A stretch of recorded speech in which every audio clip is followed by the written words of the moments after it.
कानून और इंसाफ की मुश्तरका पार्लिमानी कमेटी ने 27वीं आईनी तरमीम के बुनियादी मुसव्वदे की मंजूरी दे दी। मुजव्वज़ा तरामीम का मुसव्वदा आज सेनेट में पेश किया जाएगा। इजलास सुबह 11 बजे होगा। सेनेट इजलास के जारी करदा एजेंडे के मुताबिक सेनेटर फारूक एच नाइक 27वीं आईनी तरमीम से मुतालिक कायमा कमेटी की रिपोर्ट और वजीर कानून तरमीमी बिल मंजूरी के लिए पेश करेंगे। ज़राए के मुताबिक हुकूमती इत्तेहादी जमातों की तरामीम पर अब तक फैसला न हो सका। इन मुजव्वज़ा तरामीम में अवामी नेशनल पार्टी की खैबर पख्तूनख्वा का नाम तब्दील करने की तजवीज़ भी शामिल है। हुकूमत की ANP को तहफ़्फ़ुज़ात दूर करने की यकीन दहानी, बलूचिस्तान में असम्बली की नशस्तें बढ़ाने की तजवीज़ पर हुकूमत ने वक्त मांग लिया। सेनेट और कौमी असम्बली की मुश्तरका कायमा कमेटी बराए कानून और इंसाफ के सरबरा सेनेटर फारूक एच नाइक ने कहा है कि कमेटी ने कुछ तरामीम का इख्तियार उन्हें और वज़ीर कानून को दिया है। PTI, JUI, PK मैप और MWM की जानिब से कमेटी इजलास का बॉयकॉट। वजीर कानून आजम रजीक तारड़ का कमेटी इजलास में अपोजिशन की अदम शिरकत पर इजहार अफसोस।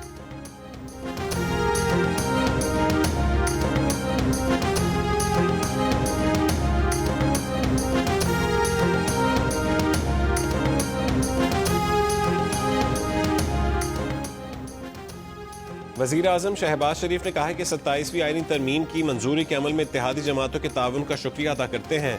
गवर्नेंस को बेहतर करने के लिए आईनी तरमीम पर सब ने मिलकर कोशिश की।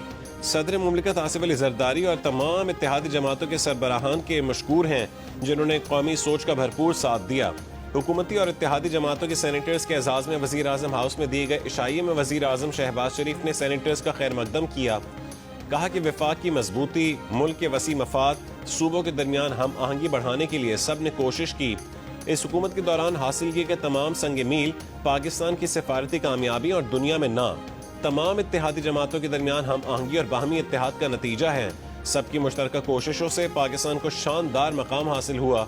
मुल्क की मुआशी सूरत हाल बतदरीज बेहतर हो रही है।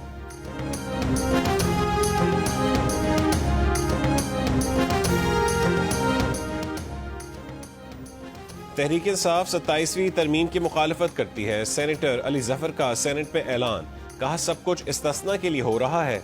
27वीं तरमीम का सबसे बड़ा जहर ट्रांसफर ऑफ जजेस हैं। हुकूमत खुद ही आईनी अदालत के जजेस तैनात करेगी और खुद ही अपने हक में फैसले लेगी। चेयरमैन तहरीक तहफ़्फ़ुज़ आईन पाकिस्तान महमूद खान अचकज़ई ने कहा कि मुल्क गिर तहरीक शुरू कर दी गई है, हम मुजव्वज़ा तरामीम को नहीं मानते। राजा नासिर अब्बास ने कहा कि पार्लियामेंट और अदलिया को तबाह कर दिया गया। हुक्मरान मुल्क को तबाही की तरफ ले जा रहे हैं।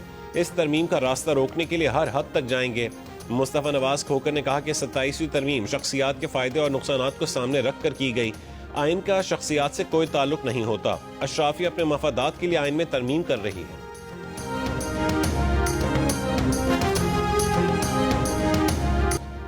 ऑपोजिशन ने तरमीम के सिर्फ अदलिया से मुतालिक एक नुक्ते पर तकरीरें की। इसका मतलब है कि ऑपोजिशन ने तरमीम के बाकी निकात को तस्लीम कर लिया।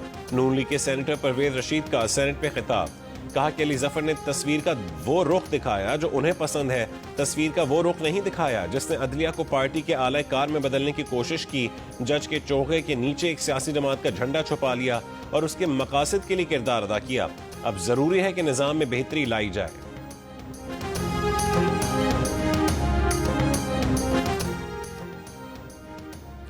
वज़ीर आज़म शहबाज शरीफ की हिदायत पर सेनेटर अनूश रहमान ने वज़ीर आज़म को दौरान मुद्दत फौजदारी मुकदमात से इस्तिस्ना की तरमीम वापस ले ली।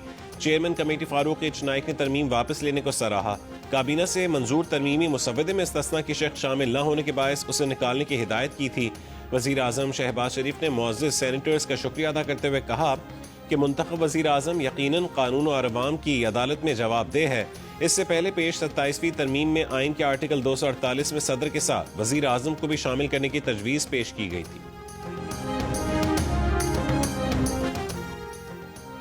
तहरीक इंसाफ के रहनुमा हामिद खान ने कहा है कि 26वीं आईनी तरमीम आइन की मौत थी। 27वीं आईनी तरमीम आइन को दफन करने की कोशिश है। जिन्होंने इस तरमीम को वोट दिए वो खुद को तारीख में जस्टिफाई नहीं कर सकेंगे। उन्होंने ऐसा काम किया जिससे सारा अदालती निज़ाम तबाह हो गया और आइन मस्ख हो गया। जरका सोरवर्दी ने कहा है कि सदर और वज़ीर आज़म को काबिल एहतसाब होना होगा। आप अदलिया का एहतसाब करें, आप उनके इख्तियार लेना चाहते हैं। जरका सोरवर्दी ने कहा कि 26वीं आईनी तरमीम के वक्त उनका बेटा अगवा हुआ था, उन पर तोहमत लगी थी। आजम सवाती ने कहा कि काला बिल है, आइन और कानून के साथ बहुत बड़ी ज्यादती की जा रही है। अदलिया का जनाजा निकल रहा है। अब अदलिया नहीं कह सकती कि वह आज़ाद होगी। ये कानून आपको डसेगा। आप एक दिन कहेंगे कि हमने बहुत बड़ी गलती की। नूरुल कादरी ने कहा है कि हुकूमत जाली अक्सरियत के साथ इतने बड़े फैसले करने जा रही है। फैसल जावेद ने कहा कि 17 सीट वाले हुकूमत नहीं कर सकते। सेनेटर मोहसिन अजीज ने कहा कि हुकूमत उजलत ना करे, जो अच्छी तरमीम होंगी हम आपके साथ बैठकर बनाएंगे, हमारी तजवीज़ पर हमारे साथ बैठा जाए।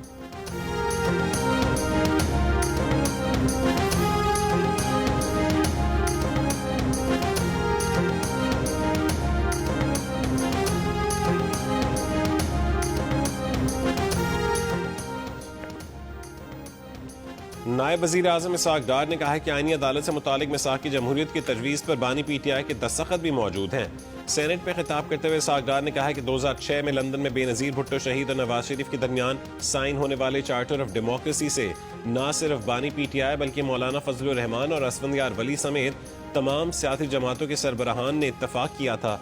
नून लीग के अफनानुल्लाह ने कहा है कि वो अदलिया जो आइन की धज्जियां उड़ाकर आपके साथ सहूलत कारी करती थी वो आपको अच्छी लगती थी।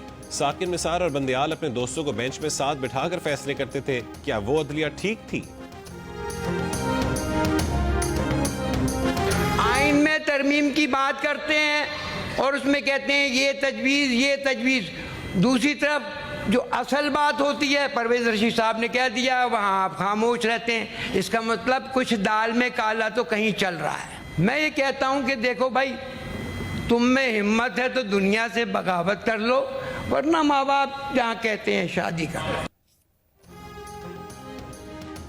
पीपल्स पार्टी के मसरूर एहसन ने कहा है कि ऑपोजिशन में हिम्मत है तो बगावत करे। आप सियासी लोगों के साथ कानून साजी करने को तैयार नहीं, आप बात किसी और के साथ करना चाहते हैं। मुल्क बहुत खतरनाक हालात से गुजर रहा है, आप बातचीत के दरवाजे बंद ना करें, मुज़ाकरात से सब रास्ते खुल सकते हैं। पीपल्स पार्टी के सेनेटर सरमद अली ने कहा है कि आईनी अदालत में साक़ जमहूरियत का हिस्सा थी जिसकी बानी PTI ने तायद की थी। पीपल्स पार्टी ने हर मंशूर में आईनी अदालत की बात की। इस तरमीम से अदलिया कमजोर नहीं हो रही। इस अदलिया ने मुल्क के वजीर आजम को फांसी दी, उन्हें नाअहल करके घर भेजा। मुंतखब वजीर आजम को घर भेजने का हक सिर्फ पार्लियामेंट को है। वजीर आला बलूचिस्तान सरफराज बुगटी की तुरबत आमद। वजीर आजम के मुआविन खुसूसी राना सनाउल्लाह और दीगर वफाकी वज़रा भी मौजूद थे। वफ़द ने नेशनल पार्टी के सरबराह और रुकन सूबाई असेंबली डॉक्टर अब्दुल मालिक बलोच से मुलाकात की। ज़राए का कहना है कि वफ़द ने डॉक्टर अब्दुल मालिक बलोच से 27वीं आईनी तरमीम पर हिमायत से मुतालिक बात की। हुकूमती वफ़द ने वज़ीर आज़म का पैगाम डॉक्टर अब्दुल मालिक बलोच को पहुंचाया।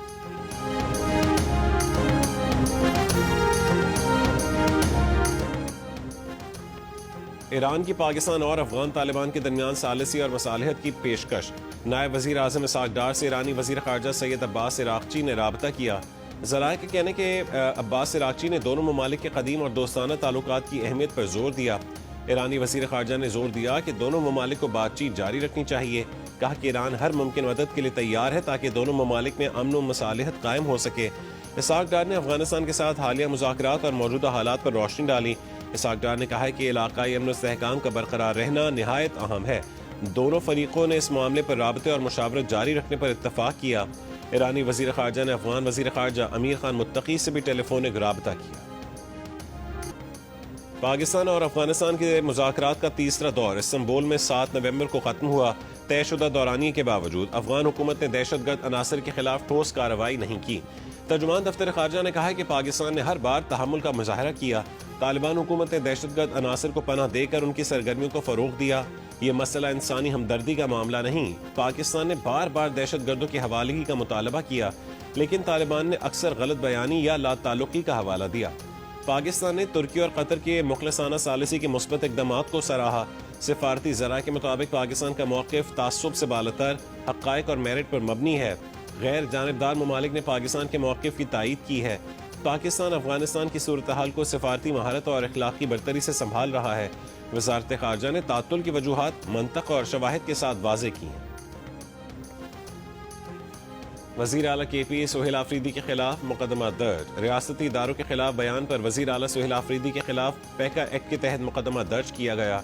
Cyber crime reporting centre Islamabad में वज़ीर आला KP के खिलाफ मुकदमा दर्ज किया गया। लाहौर समेत पंजाब के मुख्तलिफ शहरों में फ़ज़ाई आलूदगी की शिद्दत आज भी ज़्यादा। अब से कुछ देर पहले दुनिया के बड़े आलूदा तरीन शहरों में लाहौर का दूसरा नंबर। आलमी माहौलियाती वेबसाइट के मुताबिक air quality index 324 record. Gujranwala में पार्टिकुलेट मैटर की तादाद 503, फैसलाबाद में 426 और मुल्तान में 236 रिकॉर्ड। वज़ीर आला पंजाब मरीम नवाज आलमी COP30 कॉन्फ्रेंस में शिरकत के लिए ब्राज़ील पहुंच गईं। बेलम शहर जाते हुए सोशल मीडिया पर कहा कि बेलम जंगलों से घिरा हुआ है, जो हमें याद दिलाता है कि फितरत किस तरह तवाज़ुन, सब्र और लचक सिखाती है। फितरत की हिकमत से सीखने को बहुत कुछ है। सरसब्ज मुस्तकबिल के लिए पंजाब का सफर जारी है। मरीम नवाज COP30 कॉन्फ्रेंस में माहौलियाती बेहतरी के अपने विजन और इकदामात पर खिताब करेंगी। क्लाइमेट रेजिलियंस, सुथरा पंजाब, इलेक्ट्रिक गाड़ियों, जंगलात और जंगली हयात के तहफ़्फ़ुज़ और फ़रोग़ का अपना विजन उजागर करेंगी।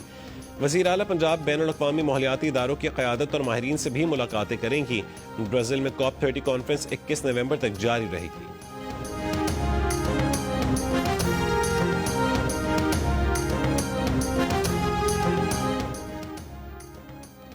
कराची में नीपा चौरंगी से वफाकी उर्दू यूनिवर्सिटी तक रोड आज से 30 दिसंबर तक बंद रहेगी।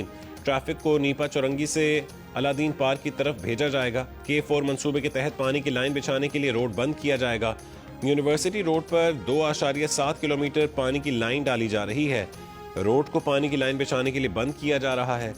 KWSSIP हुक्काम का बयान। मंसूबे के दूसरे मरहले में नीपा चौरंगी से हसन स्क्वायर तक काम किया जाएगा।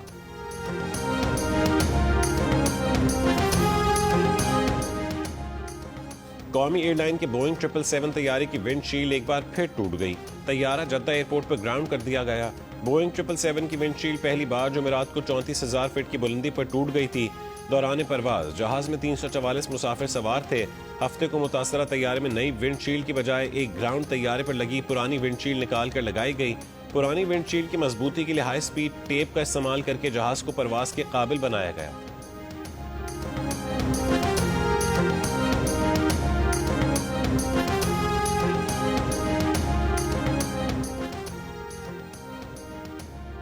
कौमी एयरलाइन की एयरक्राफ्ट इंजीनियर्स का एहतजाज 7वें रोज में दाखिल। कौमी एयरलाइन की 9 परवाजें मनसूख, 18 ताखीर का शिकार।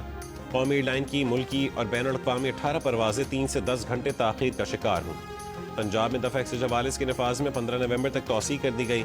नोटिफिकेशन जारी। सूबे में 3 से ज़्यादा अफराद के अवामी इज्तिमा पर जमा होने पर पाबंदी होगी। असलहे की नुमाइश और लाउड स्पीकर के इस्तेमाल पर भी पाबंदी। नोटिफिकेशन के मुताबिक हुकूमत पंजाब ने दहशत गर्दी और अमन आमा के खदशात के पेश नज़र अहकाम जारी किए।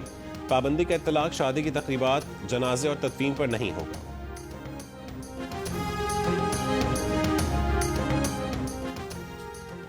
बलूचिस्तान में दफा 144 के तहत मोटरसाइकिल की डबल सवारी पर पाबंदी आए। चेहरे को ढांपने, गैर रजिस्टर्ड मोटरसाइकिल की सवारी पर पाबंदी, गाड़ियों की काली शीशों पर पाबंदी होगी। महकमा दाखिला बलूचिस्तान के मुताबिक बलूचिस्तान में दफा 144 के तहत असलहे की नुमाइश पर पहले से पाबंदी है। 5 या उससे ज्यादा अफराद के इज्तिमा और धरनों पर भी पहले से पाबंदी है। पाबंदी अमन ओमान की सूरत हाल के 22-30 नवंबर तक लगाई गई है। श्रीलंका के खिलाफ वनडे और 3 मुल्की सीरीज के लिए पाकिस्तानी स्क्वाड का ऐलान।